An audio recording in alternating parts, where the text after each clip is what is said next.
Botella al mar é un programa herdeiro da actitude de Luís Seoane, que homenaxea a súa teima por comunicar o feito cultural galego. Luís Seoane tiña espírito de cronista e, como a él, en Botella al mar queremos axudar a enriquecer o mundo coa nosa diferenza, dando a palabra ao mellor da nosa creatividade e indagando nas raíces locais con vocación universal. Se nos anos 70 Luís Seoane colaborou en La Voz de Galicia escollendo figuras que destacan pola relevancia da súa actividade ou da súa obra, hoxe recollemos ese legado para figurar outros perfís en V Televisión.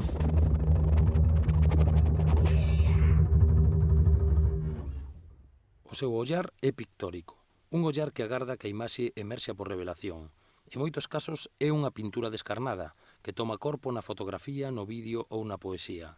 Hai pouco tomou a palabra con forma de comisariado, configurando unha sorte de autorretrato. Falamos do artista Álvaro Negro, sempre preocupado polo espazo e polo tempo da creación. Álvaro Negro, benvido a Botella al mar. Onde te ubicas ti? Bueno, o primeiro, gracias pola invitación, é un placer estar aquí. Onde me ubico, pregúntasme. Supoño que esperarás que diga que son pintor. É certo da miña tradición, ou digamos, o meu ollar, basease moito, digamos, na pintura. Aínda que traballe noutros medios, eu creo que se miro ao longo da miña traxectoria, foi, digamos, a tradición e o medio que digamos, que é a guía do meu discurso, a guía do meu ollar, no sentido de, no xeito que teño eu un pouco de pensar a percepción, porque no fondo, detrás do que hai nunha obra, está todo o que non se ve, non? E cando penso nos meus procesos, digamos que a percepción entendida nun sentido moi amplo, non? O sea, se nos preguntamos que é a percepción, como percibimos, eu creo que esa é a pregunta que eu trato de resolver en todas as súas variantes, non? En todos os seus matices. Entón, sí, diría que son pintor, pero a cámara de vídeo, a cámara fotográfica, o pensamento sobre o espazo, o sea, todo ese tipo de cuestións, no fondo resumiríaos no estudio da percepción. E o tempo, non? Digamos que tamén como calquera trayectoria dun artista, como falaba yo Orcenar, o tempo, gran escultor, realmente o tempo aquí non é só unha acumulación de feitos que acaban por conformar unha trayectoria que vai variando, como a propia historia da pintura, senón que, neste caso, o tempo, digamos que sí que é unha característica común de todos os teus traballos. Sí, digamos, por esa ligazón entre o procesual do que antecede a obra e como esa preparación temporal, digamos, esa especie de dilatación na percepción, ao final acaba na obra, pero hai unha continuidade e unha discontinuidade, non sei como explicarlo ben, pero, por exemplo, se me refiro, digamos, ao meu traballo que guiou os últimos 5 anos da miña carreira, que foi o traballo videográfico no lugar de Monteagudo, na Estrada, onde Ulrich Ruckien, o escultor alemán, ten este conxunto escultórico granítico. Cando chegou ao lugar por primeira vez, primeiro tes que pasealo, primeiro tes que encontrar unha especie de ritmo corporal, físico, onde ti, no teu ollar, empezas, digamos, a fragmentalo, e empezas a topar unha especie de asentamento, unha especie de conexión entre o que é a experiencia fenomenolóxica no lugar, e unha vez que colocas a cámara, xa podes empezar a mirar, pero previamente tes que escoitar, tes que pisar, tes que... Entón, nese sentido, a temporalidade é unha cuestión difícil de explicar así con palabras, pero diría que é unha especie de ente fuxitivo, que tes que andar sempre detrás del. E digamos que a cámara é o utensilio para intentar atrapalo en certa medida, non? Recordo cando botaba horas ca cámara, facendo encuadres, esperando a que, de repente, na propia grabación emerxera a temporalidade, a duración. Eso é difícil de conseguir, porque o tempo é algo como que non te espera. Entón, o que tens que facer é atopar, digamos, esa conexión co lugar que te permita entrar nun ritmo e nunha duración. Digamos que é unha cuestión que é complicada, pero que como eu máis ou menos intento traballar, digámoslo así. Falas, en certo modo, do extraordinario da realidade, do ollar o cotía, en certo modo, pois, tes unha definición como artista narrativo, de crear pequenas narratividades, pero estes comenzos foron abstractos, como é ese paso, que relación tes entre esos primeiros pasos poéticamente abstractos e estas narrativas que tamén teñen moito que ver co poético, con esa parte tamén que non se ve, con esa parte que se cala, con esa parte do acontecer que dá o tempo, pero que realmente estamos falando dunha narrativa, non? Sabes que pasa? Que estas categorías como abstracto, que son categorías históricas que marcan, digamos, estilos, por exemplo, da vanguardia do século XX, cando nos os traballamos, un artista como eu xa no 2015, a abstracción xa non é unha abstracción. O sea, evidentemente a utilizas como unha especie de código que está aí e que sirve para clasificar, pero os límites, nese sentido, a nivel lingüístico do que fai o artista son moito máis imprecisos. Como diría, unha abstracción no 2015 xa non é unha abstracción. O sea, podes dicir, por exemplo, este cadro recórdame ou ten certos toques da linguaxe impresionista, por exemplo. Pero, sen embargo, a conciencia ou, digamos, a metodoloxía que empleas ten unha conciencia moi diferente ao que se supón dende fora se o asimilas únicamente como a un estilo, digámoslo así, non? Entón, sí, poderíamos decir que hai etapas miñas máis abstractas a nivel de clasificación, se queres, estilística, pero dentro, no interior da obra, realmente non funciona así, digámoslo así. Eu recordo agora unha frase de Helmut Federle, do pintor suizo que tanto admiro, que di que calquera abstracción é unha paisaxe, no fondo, non? E poderíamos decirlo en viceversa. O sea, son terminoloxías que nos sirven para asentar, para falar, para comunicarnos, pero realmente os límites dentro do interior da miña obra son máis difusos nese sentido. Non me interesa tanto, digamos, a cuestión formal nese sentido de como se pode clasificar, senón como utilizo esos códigos para leválos hacia unha narrativa concreta, digámoslo así, non? Sí, en certo modo vese ao longo da túa trayectoria tamén ou emerxe un afán por ser arquitecto, a través da pintura, coa reflexión, primeiro da exterioridade do cadro e tamén sobre os seus límites, pero tamén habitando e procurando o seu tempo, no caso dos vídeos. É dicir, como é esa relación que se dá dunha pintura que acabou por convertir o contexto en contido, históricamente, dende o que se chama a pintura expandida, de artistas e de devocións que compartimos, como Jessica Stoholder ou como Caterina Gross, ata chegar a esa arquitectura con tempo que pode ter unha atmósfera dun arquitecto puro que ao mesmo tempo é moi pictórico, moi poético, como pode ser Peter Zumthor. Como foi o teu paso, ademais desa preocupación inicial, pero realmente como poderías explicar esa relación coa tua obra?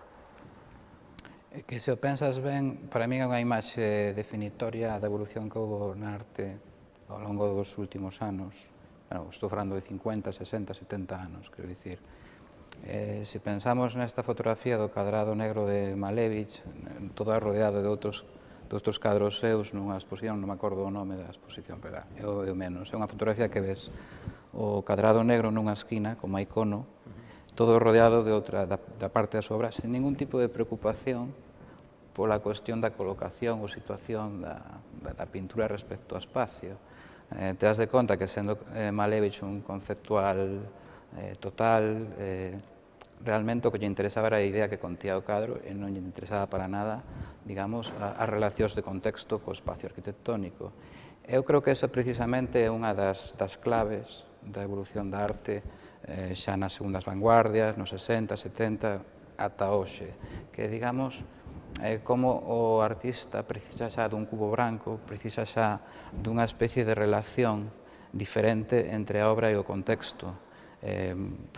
Non vou facer aquí unha un recorrido moi... Pero pensemos nos minimalistas, pensemos en Richard Serra, pensemos nunha especie de segunda vanguardia que precisamente pon o inciso aí, un Robert Smithson cando fai, digamos, pon o acento nos non lugares, nas ruínas contemporáneas. O sea, foi unha evolución que, cando chega a nós, os artistas contemporáneos, xa está feita, máis ou menos, non? No meu caso, hai moita ambigüedade aí, porque, por exemplo, unha das miñas últimas pezas foi un vídeo grabado nunha ruína dunha casa de Vittorio Gregotti, o sea, unha casa que se empezou a construir e quedou simplemente a estrutura de hormigón, cos huecos hacia o exterior. Eu utilicei toda esa arquitectura casi como un material escultórico dende o que compoñer o plano, e a partir de aí, pois, conseguir unha temporalidade. Nese sentido, a arquitectura interesábame, pero interésame como esa especie de instrumento que a ti te sirve como materia onde meter espacio e tempo. É un dos exemplos que eu podo poñer nese sentido das ambigüedades, de ata que punto os pesos están compensados entre o que é arquitectura ou o que é paisaxe ou o que é abstracción ou todas estas categorías das que estamos falando ti máis eu agora, non? Se ves a obra e a percibes, te das de conta que, ao final, as obras máis ou menos acaban collendo o seu sitio, o seu peso e a súa expresividade, cando consigues un equilibrio entre todas esas cousas e unha formalización final, que neste caso, por exemplo, as proxeccións acaban tamén sendo proxectadas sobre unhas pedriñas que conformaban unha escultura, non? Entón, te das de conta que hai como unha especie de continuos bucles que van expandíndose ata crear unha forma final concreta, non? Máis alá do espacio original onde empezo a gravar, máis alá do tempo que eu tardo logo en editar eso, máis alá da reflexión de como formalizo a peza final. Entón, eu creo que co tempo cada vez estou depurando máis todo ese tipo de influencias que ao mellor noutras primeiras etapas estaban nun nivel quizá máis inmaduro, o sea, onde se vía xa eses intereses, pero creo que dos últimos 5 anos para aquí, precisamente porque cada vez empecé a traballar nos proxectos de unha maneira máis lenta, reflexionei moito sobre o que estaba facendo, eu creo que cada vez estou depurando máis todas esas influencias á hora de que as pezas finais sexan as que teñen que ser, digámoslo así. Nese sentido baixei moito, digamos, o nivel de produción de obra, precisamente porque consideraba que tiña que chegar máis fondo nas cuestións que xa estaban, digamos, en obras anteriores.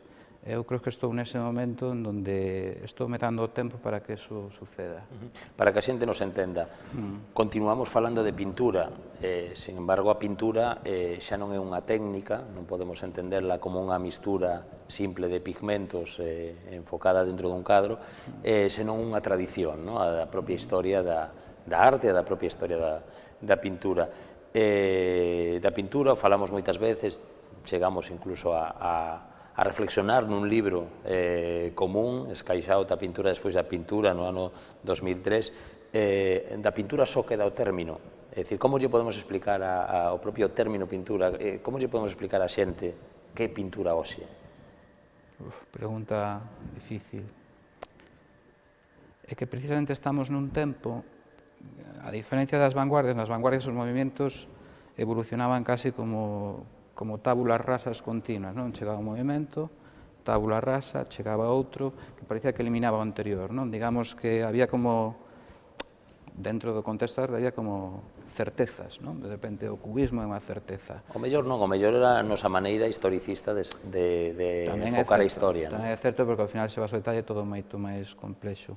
Non, pero quería dicir nese sentido de que había manifiestos, había como certa rotundidade nos plantexamentos artísticos, non? E hoxe en día estamos nun momento en onde precisamente os artistas nos enfrentamos ao baleiro, quero dicir, xa tes que asumir que non hai unha certeza ou unha maneira de facer pintura, o sea, todas son posibles, e precisamente temos todo ese pasado detrás, toda esa tradición, na que podemos coller referencias, pero as utilizamos xa cunha conciencia onde sabemos que todo é posible, todo pode convivir. Entón, dar unha visión, digamos, unilateral do que é a pintura hoxe pareceme moi complexo nese sentido. Precisamente, quizáis, a característica da pintura hoxe é a complexidade e a heteroxeneidade, digámoslo así. E quizáis non sexa malo, quizáis sexa o único posible hoxe en día. Bueno, falábamos de como o teu ollar pictórico se expresa no vídeo, se expresa tamén na fotografía, pero antes, previamente, pois, houve moitas obras túas que xogaron un pouco entre a complexa relación entre o espazo ilusionístico da pintura e a presenza física da escultura, non? Unha intersección que podríamos falar entre pintura, escultura, instalación ou arquitectura, non? Integrándose no lugar, traballando a pintura mural. Como falarías desa etapa, non? En certo modo que abandonaches, pero que está presente, pois, por exemplo, na mesma maneira de colocar os vídeos, non? Nunha sala de exposición, por exemplo. Refíreste, por exemplo, a reflexos híbridos, a peza de espellos que se desenrolaba en paralelo ao teito. Sí, no, por exemplo, a maneira de traballar o aluminio, o espello, como maneira de activar o espectador dentro dun cadro, no? Ou a propia arquitectura, é dicir, como... pero realmente era unha obra interior, no? As túas obras agora, digamos que ten un afán por mostrarse sempre dentro do exterior, do espacio expositivo tamén, non? Se miro así un pouquiño para atrás, eu creo que ca distancia xa que teño, vexo fases que foron, non vou dicir de aprendizaxe, pero sí, non é que nunca deixes de aprender. Pero sí que había fases onde incidía máis nunha cor ou na superficie, ou... eran camiños necesarios para min para investigar pois, aspectos concretos da linguaxe pictórica, se queremos falar así como a linguaxe, o sea, soporte, cor, texturas... E sí que hai certas partes onde, digamos, a obra se centralizou máis en certos aspectos, unha vez que máis ou menos esa parte a tiña máis ou menos, non sei como explicalo, agotada, levábame hacia outro sitio, e sí que vou, quizáis, certas fases da miña trayectoria onde eu, así que a distancia, as vexo como etapas de aprendizaxe, entre comillas. Con isto non quero dicir que non estiveran maduras no sentido do que quería facer, pero sí que hai partes que me sinto agora menos identificado, digámoslo así, a nivel de desenrolo formal, pero que serviron para que conceptualmente eu adquirira, digamos, un pozo que sigue manténdose, digamos, na actualidade. Está claro que bueno, estamos no lado creativo sempre en un eterno aprendizaxe, no? Pero chama atención, cambiando un pouco de tercio, o lugar de onde ves, no? Que é Lalín, que é unha terra completamente de artistas, no? Digamos que non sei que grado de importancia lle otorgas dentro desa aprendizaxe a historia que se vive en Lalín con esa tradición de que haxa artistas como Laxeiro, Lamazares, o Guillermo Aymerich, ou posteriormente Xavier Golas, é dicir, como realmente se estableceron vínculos ou hai algo aí que digamos que axude, en certo modo, esa tradición a crear? Dende logo que haxa figuras valoradas na túa vila, como Laxeiro mesmo, non? Que falan del, os teus abuelos, os teus pais, que é unha personaxe dali, que é alguén do que a vila se sinte orgulloso, pois, inda que seas un neno, pois, o símil vai parecer un pouco tonto, non? Pero, en vez de ter un referente que é Cristiano Ronaldo, tes unha especie de referente que é Laxeiro. Entón, queiras ou non, pois hai algo aí que queda, non? Bueno, nese sentido, pode parecer un pouco simplista o que acabo de dicir, pero non o é tanto, porque ao final, outro día topeme con un rapaz e díxome: estuvimos estudiando hoxe en clase. Quero dicir, son, ao mellor dentro de 10, 15 anos ese rapaz, porque eu fundar ali uns talleres, pois empeza a interesarse por eso da pintura e acaba pintando, nunca sabes. Entón, que nun contexto tan pequeno pois haxa unha certa tradición de artistas e de actividades culturais dese tipo, pois evidentemente é un xérmulo, porque ao final a cultura son vasos comunicantes, non? Outro día leía unha carta de Arturo Souto Maside onde se falaba de Laxeiro, das primeiras bolsas, bueno, tiñan unhas preocupacións moi cercanas ás preocupacións que podemos ter hoxe, e os debates máis ou menos eran os mesmos, estamos falando da época do movimento renovador dos anos 30, Neste tempo que tes adicado profesionalmente á arte, que déficit observas no conxunto das institucións culturais galegas? Crees realmente que existe un tecido cohesionado ou pensas que involucionamos respecto a finais dos 90, cando comenzaches ti a túa trayectoria profesional?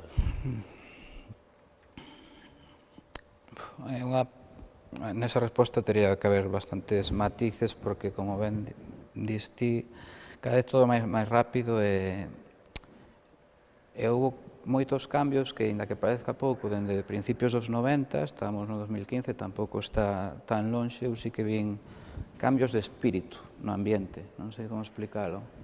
Cando nós saímos, eu son segunda promoción que rematou Belas Artes en Pontevedra, e a verdade é que notamos unha sociedade que nos abriu os brazos, que estaba pendiente do que queríamos facer e que nos acolleu, nos deu salas de exposicións, nos permitiu sair fora, comunicarnos con eles.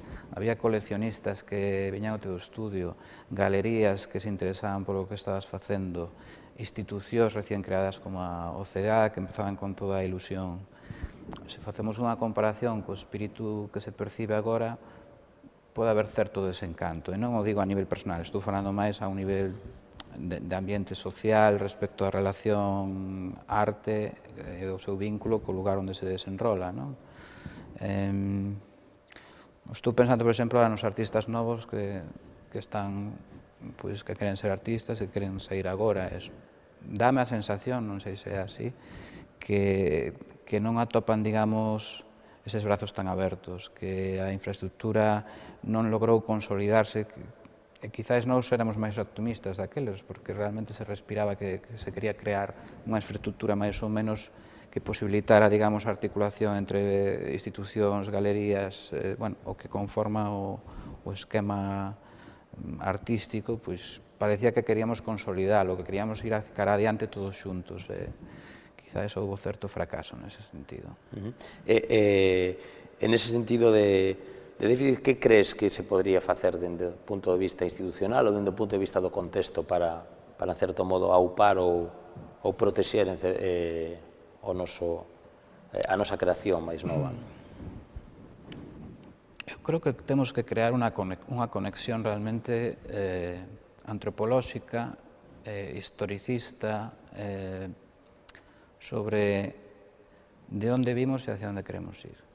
Para eso temos que crear estrategias comuns onde analicemos a contemporaneidade, pero tampouco perdamos a ollar a certa visión vernácula. Quero dicir, nesta contemporaneidade que tanto se fala da internacionalización, dos centros artísticos poderosos como poden ser Londres, Nova York, Berlín, etc. A cuestión é onde estamos nós, e que podemos facer para vertebrar un discurso propio. Un discurso propio non me refiro a manifiestos, nin a...